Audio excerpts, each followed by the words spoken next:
Hey guys, Dan here, and today we come back to another video, and this time we're gonna be coming back to our reviews of the Legend of Vox Machina. This time we're gonna be reviewing episodes 7 to 9.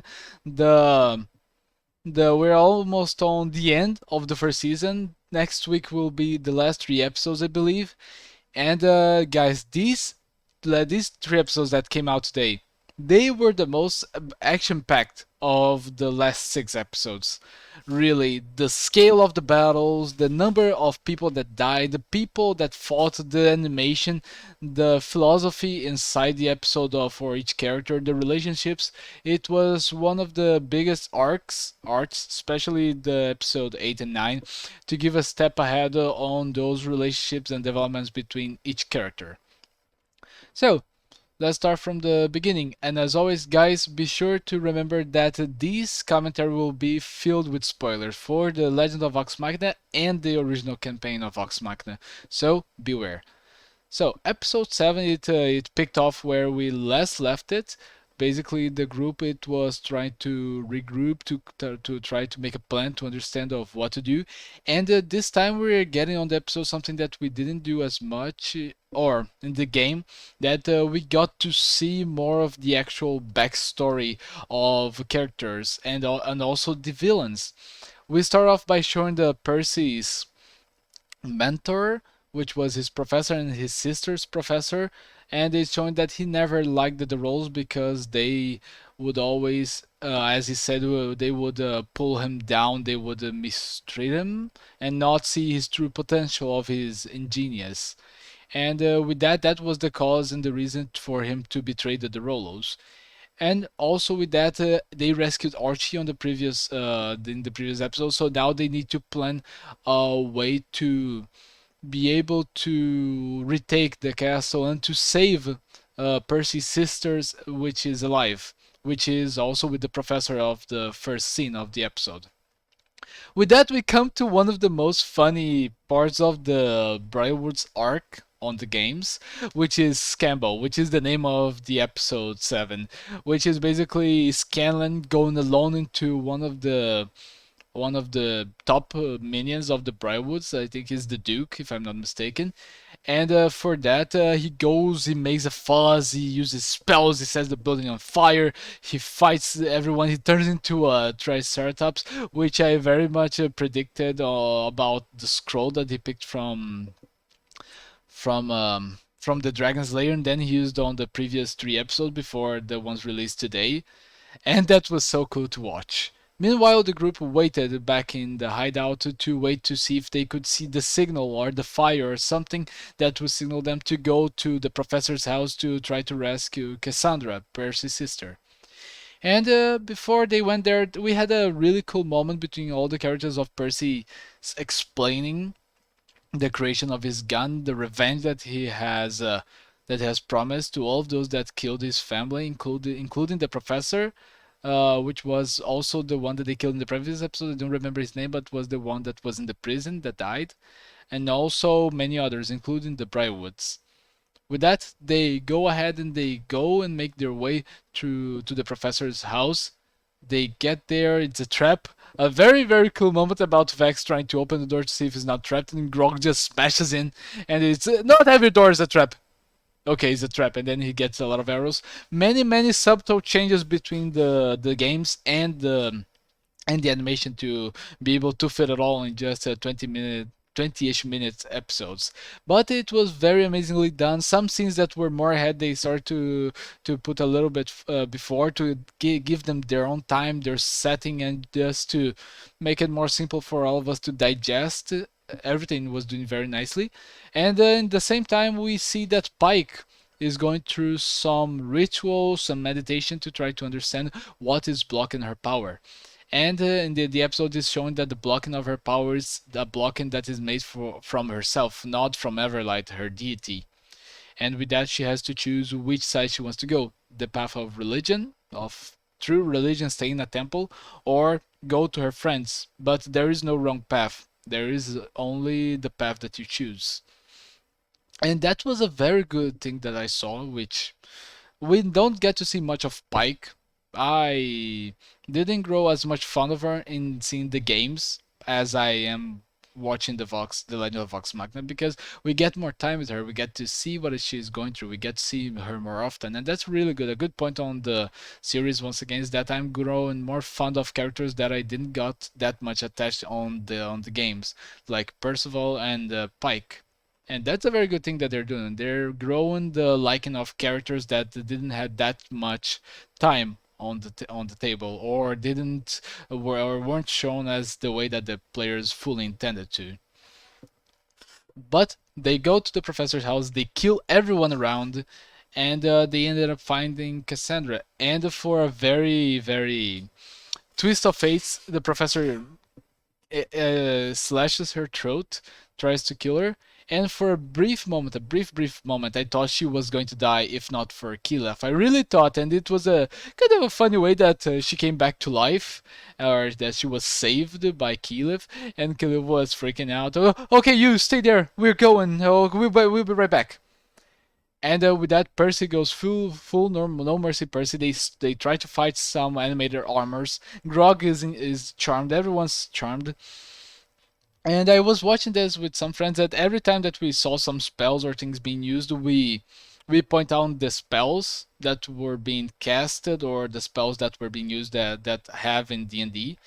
And the way that they portray the spells, the magic spells, the way that they manifest them is really very well done by the show. But sometimes we complain a little bit, like my friend that was watching with me said, wait, he charmed all the four of them to attack Percy?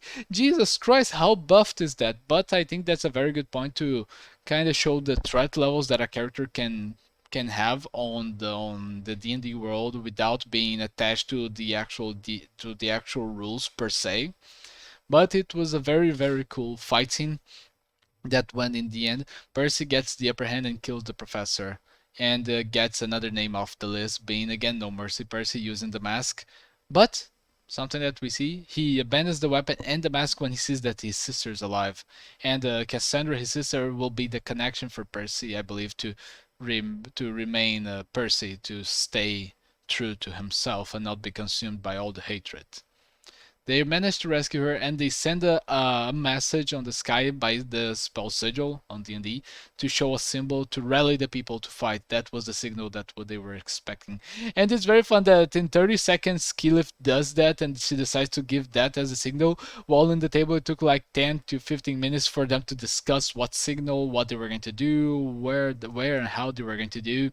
There was the famous mispronunciation of Matt Mercer from sigil from maybe sigil.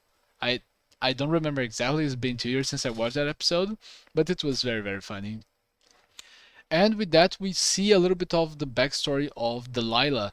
We saw her invoking the undead army to protect the castle and protect Silas, and we see her backstory of her making like maybe a deal or starting to learn necromancy from a strange creature, a strange deity that we have seen been mentioned in the past, the Whispered One.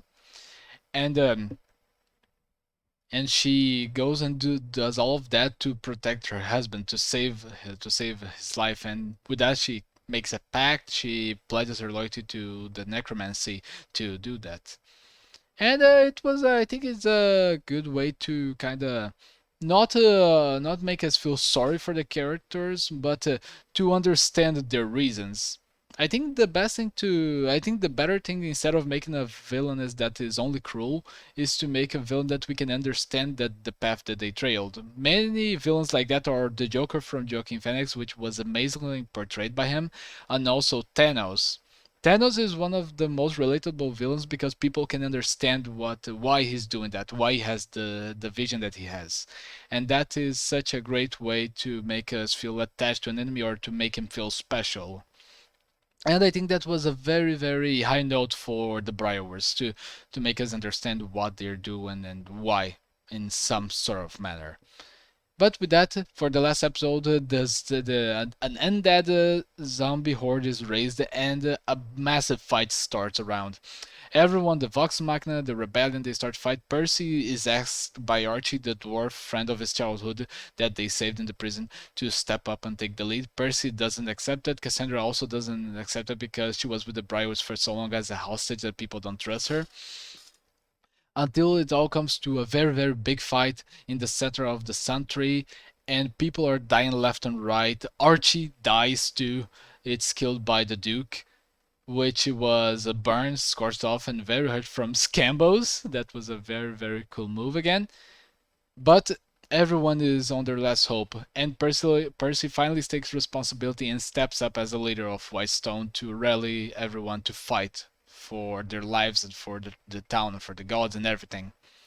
And it's with that that we get two scenes. One that is a kind of a funny callback to everything that's been kind of foreshadowed in the very Legend of Vox Machina, but was something very big also on the games. That is Vex finally saying to Killif that he has feelings for her, that he loves her, and the funny way that Killif responds that, "Wait, now? Are you telling this now?" And this is a very thing for me because every time that in the Vox Machina where Vex would pull her off to talk to her about feelings or emotions, it felt a little bit like pausing the game and like, do you have to do that now? And it's a very kind of funny callback to I think that many people feel when there's those romances or stopping the game to talk privately with one character for another to discuss their feelings for each other.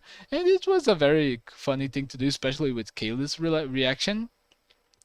But we also get Pike finally ascending and coming down as a specter, as a planner figure. She's all glowing like she was on the games, but this is a way that they got Ashley Johnson to come back to the games when she could by via Skype. But on the game, it's such well made the way that she arrives, that she buffs everyone, she gives she gives everyone's weapons out that is fighting like a radiant energy to fight the undead and destroy them immediately. And it was so well done. And so it was such a well score, so well animated. We got a little bit of the ship of Scanlan and Pike a little bit going on. And it's funny that Pike in the TV series is a little more um, forward to for a relationship with Scanlan or his advances. That there's a moment like he goes, "Whoa, will you marry me?" And she goes, "Yeah, sure, let's do it now." And Scanlan kind of freak out. "Wait, really?" And she's like, "No, I'm just joking." Because on the games, Pike was always a little bit more shy. She was a little bit more reserved onto that. She wouldn't not take him seriously or just straight up say no. But she's a lot more free. She's a lot more heroic. She's a lot more uh, um, assertive of her decisions. That it gives a total new vibe for the character, and I really like that. But with that, there's a big fight. Vox Machina ends up winning. The Duke is also killed in the process by a really cool scene. And we are showing that Delilah and Silas are planning something and that they cannot wait longer. It will have to be done now. And while the Vox Machina then after the fight, they make their way into the dungeons of Whitestone Castle to go and find them on the castle.